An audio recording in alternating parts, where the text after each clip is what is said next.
What is up, dudes and lady dudes? Welcome back to Just Nuts, guys. Today I want to do another discussion video. I haven't done one of these in a while where we talk about a specific type in Yu-Gi-Oh! And just go through some of the old cards they have, specific archetypes they have, just support cards in general that they have access to, but we haven't really seen it come to fruition. Haven't seen Konami take advantage and make that type as good as it could have been or yet could be ever before. So today we're looking at psychics. I've always thought this was a cool type because it's one of those types where it's like, what is this? It's like, it almost has like a cyberse kind of essence to it. It almost has like a spacey kind of essence to it. And that's very cool, like very sci-fi, all that stuff.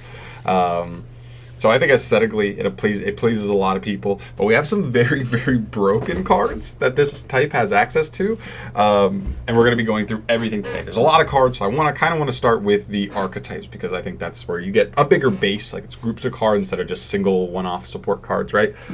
So of course, first is Mekk-Knight. So this might be the most favorable one you might look at first.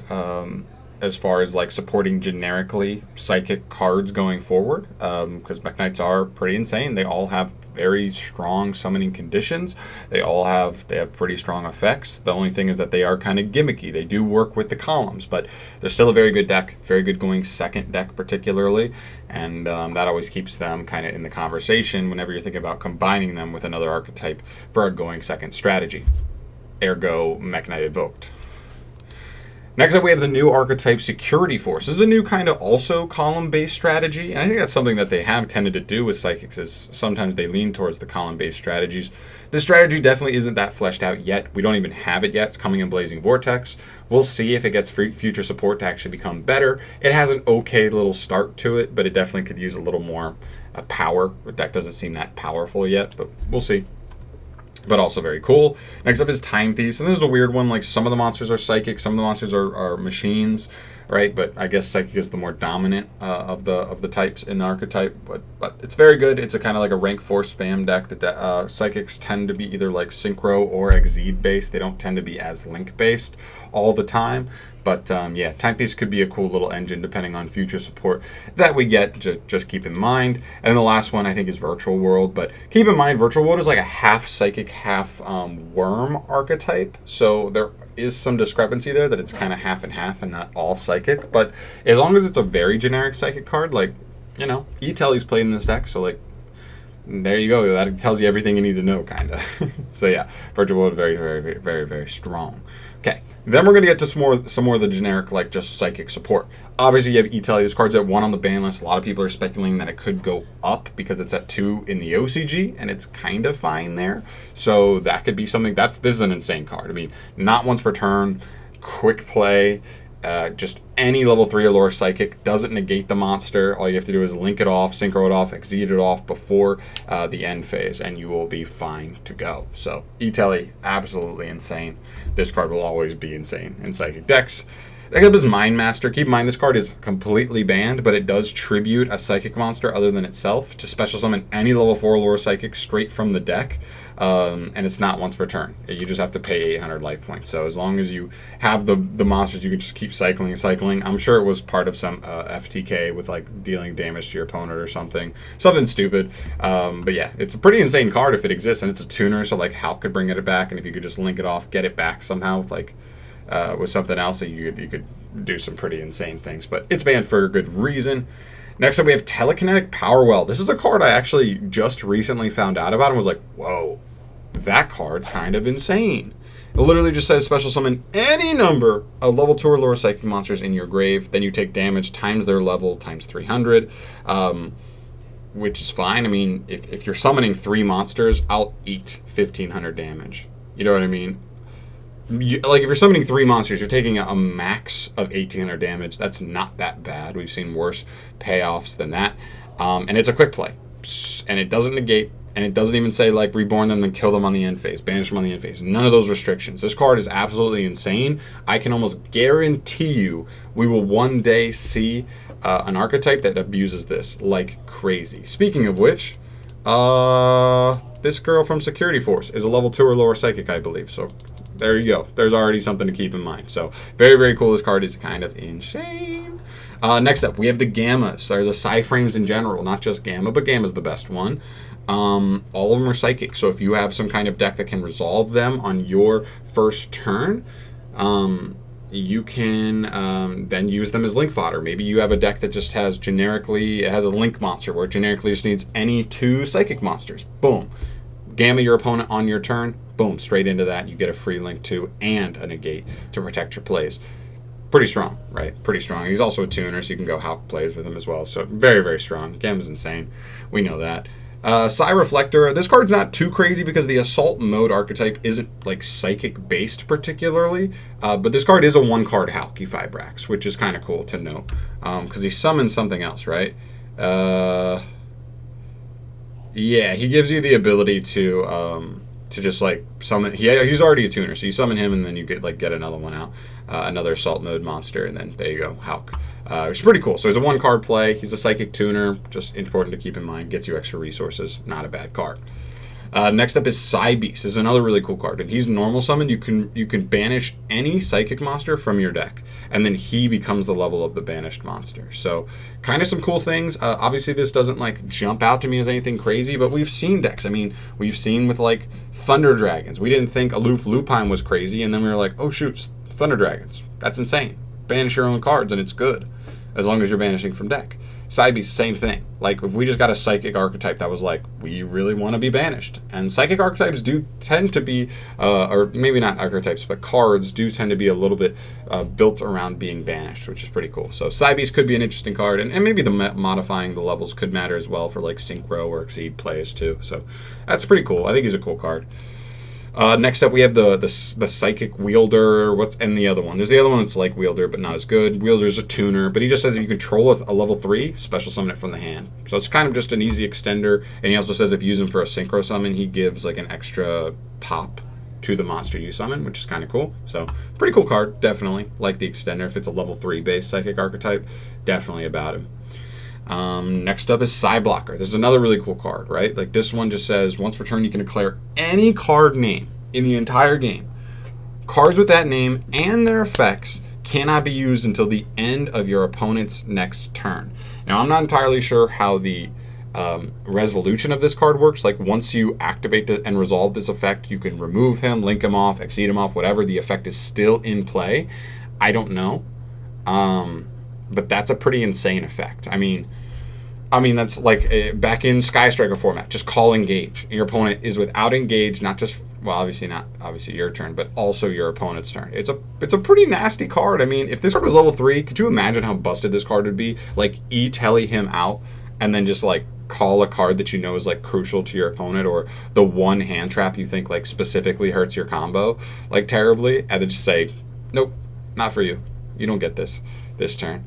Like, that's insane. This card's kind of crazy. I could easily see this card being like broken or banned at some point. It's not a hard once per turn, it's a soft. So if you could use him, link him off, reborn him, use him again, you just locked your opponent out of 2 specific cards in the game, especially once you know what they're playing. Insane. This card's kind of crazy for sure. Next up is Recover. This is another interesting one. This is one of those tuners that could be kind of good in certain instances because it does reborn itself, and we know how good that is with Halqifibrax. But it says if it's in the grave and you have, if your opponent has 5 or more cards in their extra deck than you do. So this is kind of one of those things where you're like, you put him in your grave, you kind of do some comboing off to use at least 5 of your monsters in the extra deck, then you just reborn him. Your opponent hasn't gone to their extra deck yet, whatever, and you're good to go. It does still pay 2,000 to do it, and he gets banished when he leaves the field, but you know, an extender is an extender, and sometimes that's the difference between a combo being busted or not. So not a bad card, definitely an interesting one. And in the right deck, like this could be a very, very, very strong tuner for sure. Next up, we have Space Time Police. This is an interesting one. I mean, this one would have to work with a very specific archetype or card, but it just says when it's special summoned, target a face-up card your opponent controls and banish it. And when this guy leaves the field, you set that card that was banished back to your opponent's field. So I wouldn't really use him outside of like, unless I had a way to like quick effect get him out on my opponent's turn. Like special summon him as a quick effect, banish a face-up monster. Not half bad, right? And if it's a link monster, they can't set that, so they won't even get the monster back even if he leaves the field. So depending on what you target, can give you yield you some decent results. And it's one of those things of like your opponent be like, oh, I can just remove him. Well, like removing him just gets the card back, but it's set. So if they get a monster back, they can't just flip summon that monster and go to town. That monster still has to stay set, so it doesn't help them combo off too much, really, even if they out him. So worst case scenario, it'll be like a Book of Moon. Best case scenario, it's a banish. You maintain control of him, and you go to town, remove that card, so you don't have to worry about it. Your opponent regaining control of it and all that stuff. So getting that, all situated. But it's a pretty cool card, just interesting. Like with the very specific like psychic cards to support this, it could be a cool card for sure. Next up is Silent Psychic Wizard, one of the coolest artworks. I mean, this guy looks so dope. Seriously, this is one of the coolest artworks for sure here. When he's normal summoned, you can target a psychic monster in grave, banish it, and if this card's sent from the field to the grave, you can special summon that banished monster. So the only problem with this card is it does take a little bit of setup, right? Like you have to already put a psychic monster in grave, right? Then be able to normal summon this guy. And this guy doesn't trigger on normal or special, so there's no other way to, like, I don't know, cheat him out with a special summon effect and then get him to trigger again as an extender. He has to be your normal summon, so you already have to get that set up in grave, which is a little bit awkward, but like I said, all this is just conjecture, like saying, all we need is the right psychic cards to build around these cards, and we could really be seeing some very strong stuff, because this is a pretty good extender, for sure. Like, link him off, just get that free body back of whatever you banish from grave. There's no level restriction to it, it's just any psychic monster. Not that bad. You could straight up just banish, like, a psychic link 4, a psychic synchro level 8, right? And then just, like, link him off, get that monster back. Like, link off, and like, not link off, but if you had an Omega in grave that you would already use, boom, banish the Omega, link him off, get the Omega back. It's kind of good, right? Like, in certain situations. Next up, we have Psi Impulse. So this is an interesting card for show. This card's kind of crazy, okay? This card reads, tribute 1 psychic monster. Then return all cards in your opponent's hand to the deck, then they draw 3 cards. I know what you're saying, this card doesn't seem that good, and I agree, it's very situational, but going first, your opponent has 5 cards, you summon a psychic, tribute that psychic, send all of your 5 of your opponent's cards back, and they only get 3 back. Yes, you had to use 2 cards to do this, so you have 3 cards, but your opponent's down to 3 cards. And if you're playing a combo deck, you just may be sitting in a situation where you're just like, oh, now they have to essentially draw a hand trap in their 3 cards instead of 5 to stop me, and now I'm going combo.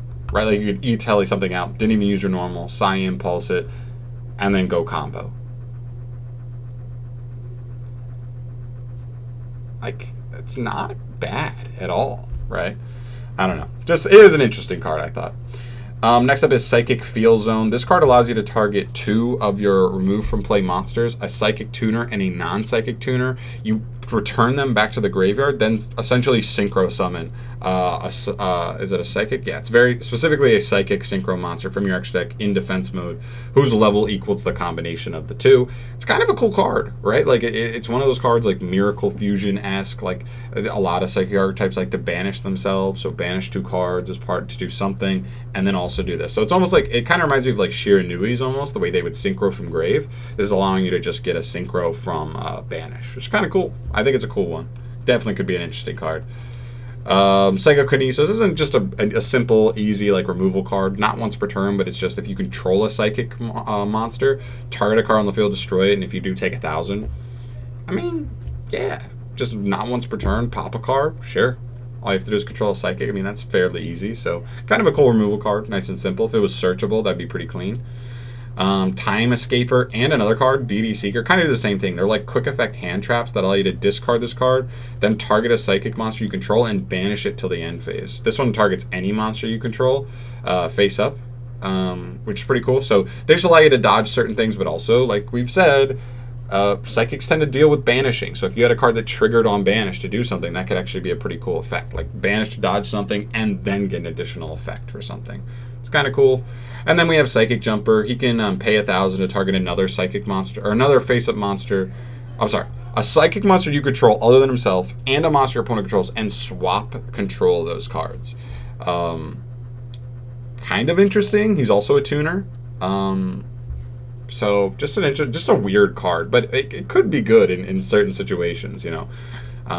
There, so I don't know, kind of a cool card. I think that's it. Yeah, that's everything. So like there's really some powerful stuff in here, and that's what I would say is I don't see the consistent stuff in here. Like you've got stuff like Mizuki, in like zombies, and now we have glow up bloom and all these cards that are just generically going to support every single zombie deck that ever comes out. Lone Fire Blossom for plants, stuff like that. Those are great examples. This deck does have you know, like E-Telly, but outside of E-Telly, a lot of these cards are a little more specific in how they want to work. Like, you really need an archetype that specifically works with these cards to really allow them to flourish. And, you know, we're going to have to see. I mean, I hope it comes to fruition. I hope we get more psychic archetypes. We don't have a ton at all. I mean, honestly, these might be 1, 2, 3, 4, the only actual psychic archetypes we've ever seen in Yu-Gi-Oh! And, like, this one's not even fully psychic. This one's not fully psychic. And this one's not fully psychic. So are they really full psychic archetypes? I mean, the Link monster for Mech Knights is a machine, right? Like, they're not even full psychic either. So is Gearsu. He's a Mech Knight, right? So there's weird things here going on, but I still really like psychics. I've always loved their designs. I just want to see more, to be honest. I want to see more interesting things that like work with some of the generic cards here, that and maybe be able to take advantage of some of those, like Powerwell. Like, this card's crazy. This card's insane. So that's pretty much it. I just want to go through a lot of these cards. I just think a lot of them were interesting that I didn't even really think about and look too close at until I was like, you know what, let's specifically look at psychics as a whole type, right? But I think they do have a future. They do have some generic cards, definitely, that we went over today. I'm sure a lot of you would agree on that. I mean, some of these cards are actually insane. But let me know in the comment section down below, like, what do you think, like, for the future of psychics? What do you want to see? Do you think, like, oh, we have Virtual World John, calm down, and Security Force right around the corner, and we got Mech Knights a couple years ago, and we got Time Thieves, like, fairly recently? Like, you're just being greedy now. We got multiple archetypes with it. Am I being too greedy, or should I want more? Should we want more? I mean, psychics have been around since the beginning of Synchros, and we just over the past like 3 years got our like only couple like psychic, you know, archetypes, like real archetypes. So I don't know. Am I crazy? Am I not? I don't know. Let me know in the comments down below. What do you think about psychics in general? What would you like to see from them in the future, from Konami? And yeah, that's pretty much it, guys. Thank you so much for watching. As always, subscribe to the channel if you want to see more discussion videos from me in the future, and I'll see you in the next one. Peace.